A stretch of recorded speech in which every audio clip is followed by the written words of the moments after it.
Hi everyone, just here with Paul and December Diamond on Friday afternoon.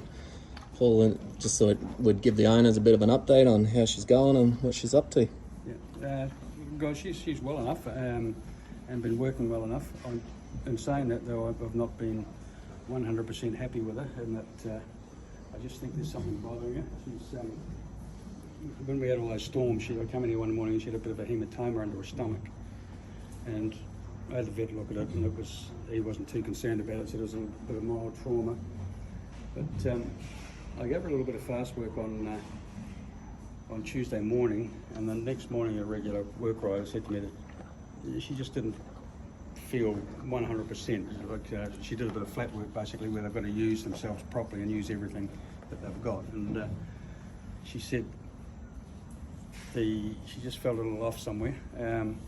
And that was the reason I sent her out there to do that sort of work, just to make sure that we weren't going to put any pressure on her when she wasn't 100%. So I've got Michael Bryant, who's a good chiropractor, coming to see her, but he's been away for a week, so I can't get him until next week. So I'm just going to tinker with the big girl until next week, and Michael can have a look at her. I'll just keep her in trim, so she's not going to be hard to get to the races when she is right. But just wait and see what Michael says, and run with that. He's pretty clever. So Yeah, no, that's good. And you said she did a bit of trot and canter work Tuesday, and she was fine for that. But it was more when you had her out on the flat. Well, she did a bit of 3/4 and an easy work and gallop Tuesday. Just I wanted to see how she was, and she hadn't done any fast work for a week or 10 days, so she needed to do some.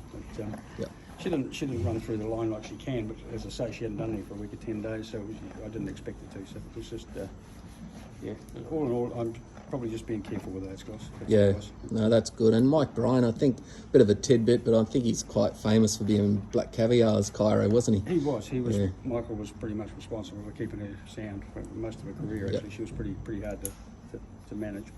But, So she's in good hands, and we just got to be a little bit patient while Paul looks after her. It's what we like about Paul as a trainer. He's a horses for courses trainer, and he does take his time. The last thing any of us want to is go to the races and not be 110% right, and it can be the difference between winning and running sixth sort of thing. Yeah. So well, there's the other thing too with that, Mike, is that it hurts the horse, and they lose their confidence too. You know, that's the other thing. She's pretty bold and pretty aggressive about things on race day, but we want to keep it that way. So.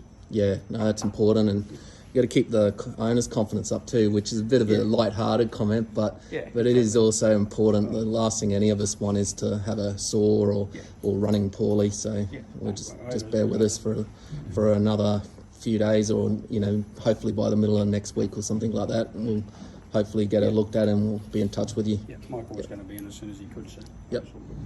All right, thanks, Paul. Right, guys. This is December Diamond. She looks otherwise well. We just had to interrupt her afternoon feed. She's been busy with her head in the feed bin, but everything's looking all right otherwise. Thanks, guys.